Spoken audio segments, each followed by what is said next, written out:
Okay, so here we are back at St. Paul's, and today is the 20th of July, and we just had some rain, and look at this wonderful puddle over here.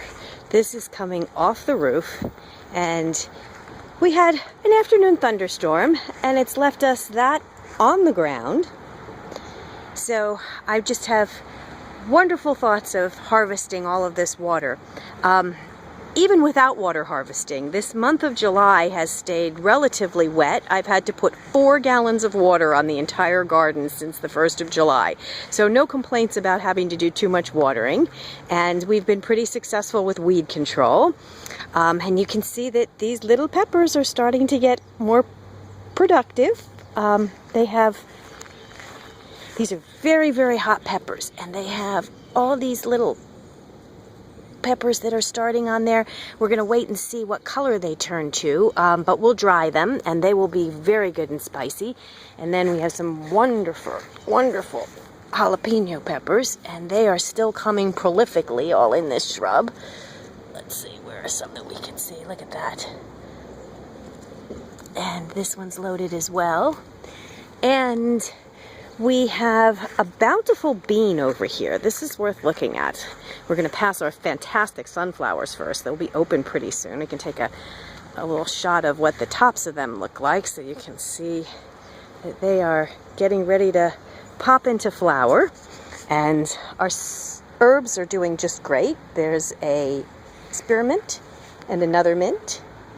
And that's a chive, a garlic chive, I think. And this is, what is it? It's sage? No, it is thyme. And it's barely noticeable in there against the mulch. And our basils are still doing very well, looking like they could be topped. And our oregano is still putting on new growth. But these beans are the beans of the moment. They are absolutely beautiful in their size and their color and their flower. This time of day I don't see any flowers open, but in the morning they have a lovely lavender flower that opens up. And I've just harvested this group here, and you can see that that's one heck of a bean. Let me lay it out so I can get a good shot of the size of it. That's one heck of a bean. And I'm going to go ahead and freeze these so that we will have them when everybody comes back to school to sample in some recipes. And I've been collecting them every day and putting them up. And we've had some cucumbers that we're going to make pickles from. These beans are, I'm less enthusiastic about. Wow, that's one interesting bug. They've not been very prolific. A little bit of bean here, a little bit of bean there. But one of the things that's been disappointing is you see that those leaves are pretty eaten and diseased. And I'm not as inclined to get on my hands and knees and pick these as I am to just enjoy viewing these and snapping them off as they're ready. You can see we're getting some running growth on our sweet potatoes, which is very good. And we've got this little vine is reaching out now. And some of this really warm weather, we've been in the 90s, is really helpful for these. The tomatoes have come to a pretty good standstill, and we're going to be in the low 90s with weather that's going, nights that are going into the lower 70s for a while still.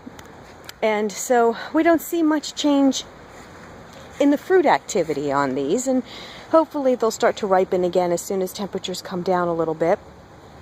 We've got these great little melons, and they are starting to change color a little bit. They were more of a white color with the dark green, and I think, if I'm remembering this correctly, that they should get like a reddish orange stripe with the dark green, and then we'll know that they're done. You can see that I've pulled a lot of leaves in this melon though. We had some leaf spots starting to happen, and the safest thing to do is to pinch those leaves off, and usually the vine will set new growth out to compensate for that. And you can see that this is all new growth coming since I've pinched, and that way we eradicate the spread of the spot. But it seems to be very specific to the leaf of this melon, and I think I see a little bit of it here. That little bit of spot is some additional disease, and it's safest just to pull that leaf off And this melon that's the cantaloupe, you can see this is a more of a, it's a little less lobed and it's a little bit more ruffly in the leaf. And this leaf seems to be okay on that variety. And we have a little cantaloupe over here starting, and this is a small cantaloupe. This is going to be this variety. Actually, there are a couple of them. This variety is only going to make a fruit that's a little bigger than a softball. It's probably softball size now. And there's another one. And there's one that I saw starting, and that's an interesting thing to take a look at. And it's a fuzzy little thing, and that will turn into another one of the melons.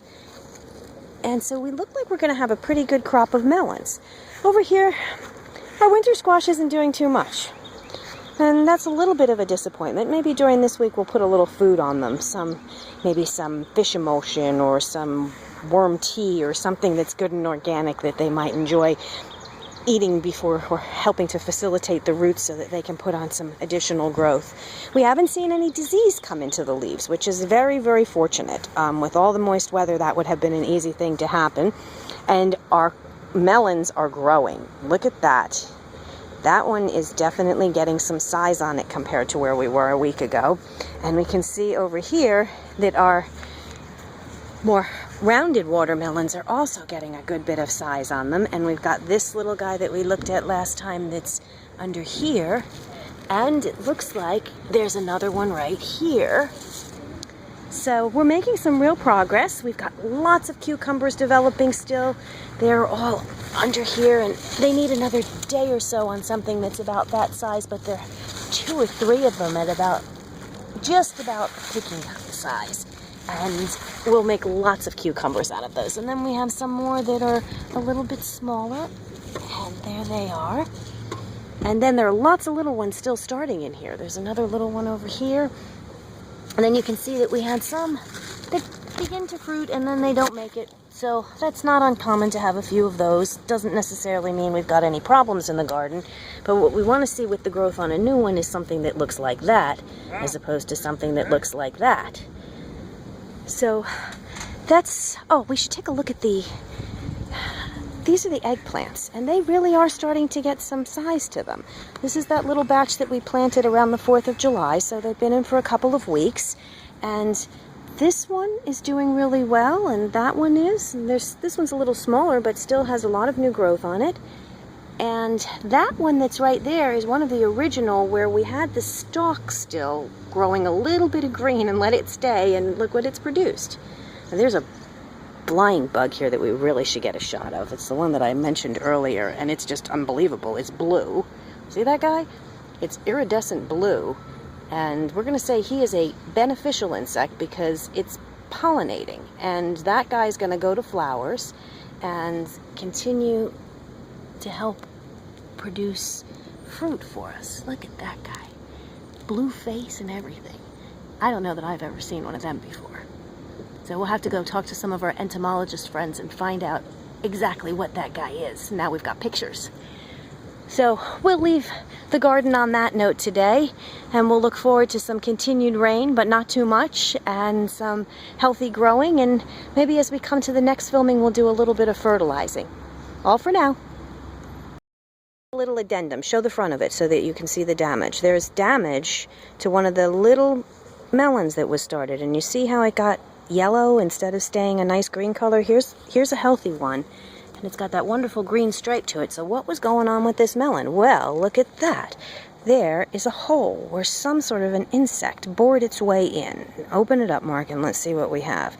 Wow, look at that. Somebody got hungry and went eating into our melon, and I think we can find the culprit. Where do you have it? Right there. Dig in and see if you got him. Is that him, or is that just damage? I'm trying. Do you just see damage? Yeah, just damage. Okay, so we aren't going to find the worm. You think you're going to find it? All right. This is Mark, who's here with me, and he's going to continue to look for our culprit. See if it's still in there. Where are you? Don't see it. No, not yet. Okay, let's look in the other one. Okay, see if it's on the other side. It may have eaten all it wanted and gone away already. Some nice little worm became a butterfly. Oh, No, that's a seed. Okay, I got excited thinking maybe we found it. I don't know, Mark. I don't think he's in He there. ate what he wanted and he's gone. All right. Well, we missed Oh, well. we missed the wiggler, but we caught the damage. So that's what can happen to That's right. anything in the garden that is vulnerable to being penetrated by a worm. So we're signing off for now.